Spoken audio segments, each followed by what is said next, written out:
In this stream, I will help you in 2 easy steps figure out how to pick your next story to write from a professional perspective and a professional approach. It's going to be really awesome. All right, let's get to it. Number one, step number one, I want you to go into your favorite movies and shows of all time. If you're a novelist, make a list of your favorite novels, or a playwright, your favorite plays. So basically, whatever format you want to write in next, or think any of the ones you're thinking about, list your favorites of all time. Uh, if it's one or two formats, like TV and film, 10 is a really good number. And why? Why would I suggest listing your favorites other than you're going to enjoy it, right? Because these are your favorite stories of all time. The reason is you could have seen, in your life, well, you have the capacity to have seen over 100,000 either movies or episodes of shows, or when you're talking about plays and books, I mean, it's an enormous amount, right?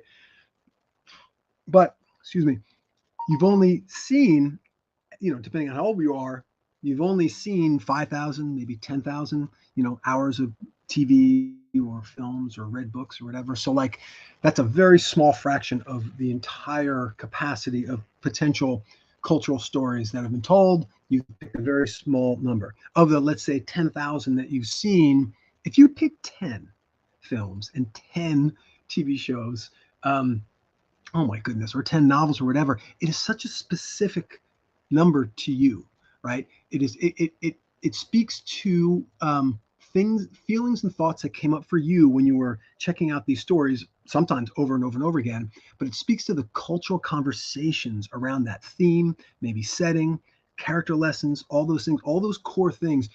It's probably why you got into the business in the first time, because you were like, man, I love that movie. It made me feel so sort of connected and seen and understood. And you wanted to do your version of that, or you wanted to create those feelings that were created in you, create them for other people, or trigger them for other people. So, um, getting really familiar with your list of favorites will help you dial in your superpower, right? So it's a really important exercise.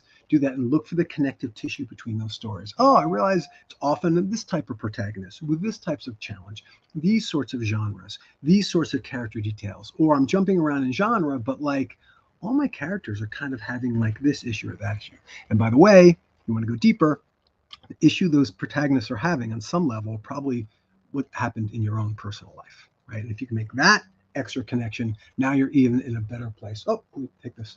Got very sunny all of a sudden here in Los Angeles. Okay, so that's step one. Make a list of your favorites of all time. Number two, step two, play this game called Five by Friday. I first heard about this game from my great writing partner Glenn Sanders, and he was in the advertising game, and he would be challenged to come up with 5 new ideas for some sort of ad campaign by 5 p.m. that day. So it was a really fun challenge for him in his job as an ad man, and we adapted that to our own screenwriting process. We were coming up with the right kind of lighting here. We were coming up with we were like, okay, let's come up with maybe some new ideas for our next project. We would each come up with 5 by Friday. So 5 by Friday is the game. And so we would do it, and there were two of us. We'd come up with 10 by the end. The key is you're just coming up with a story idea. So a sentence or two, it could be a fragment, it could be a character, it could be a situation. Don't get too precious about it. And know that of the 5 that you come up with by Friday at the end of the week, 2 or 3 are going to be kind of like this. There's something there, you feel something, but really not that much. One might be kind of decent, and one might be actually really pretty good, right? If you're kind of stuck, go back to your list of favorites and go, oh, what if I did such and such TV show, but this spin on it so that it was more personal to me? Or this film, but it was set someplace else that I really care about. You're looking to do really the same. Oh, here comes the sun again. The same but different in your own personal way. But if you come up with 5 at the end of the week, it's a really good process. The week after that, another 5. The week after that, another 5. And if you do this for a month, that's 20 story ideas. Or, you could do 5 weeks, 25. Then, my friend, it's like a Darwinian contest. So of those 20 to 25, which one is still calling you? Which one feels so sort of exciting and like, ooh, it's just whispering to you. It won't stop talking to you. Just sort of happy. So I would then take that one, now craft it into a really good log line. That one, or maybe two or three. So get it to the top three, and now what you've done is you've basically created a tournament for these ideas to kind of compete against each other over a significant period of time. A couple weeks is fine. Whereas most writers will go, oh, I got an idea, or I had this thing, or whatever, and then boom, they're off. Some of them like open up Final Draft and start typing. It's too soon. It's too soon. Let your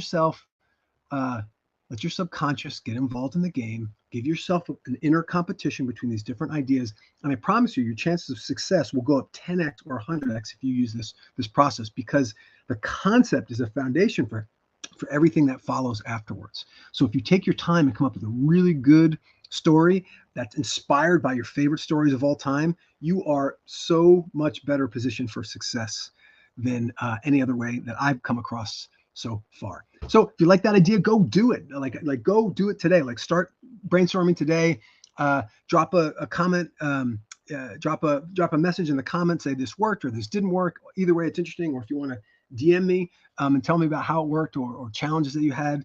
And if you want a custom resource that'll be helpful for you wherever you are on the journey, if you're brand new, or if you've written a couple scripts, or maybe you're like a professional in telling stories in like novels or something different, and you're interested in screenwriting, I've got resources for you. Or if you're a fellow professional and maybe you want to sharpen the axe.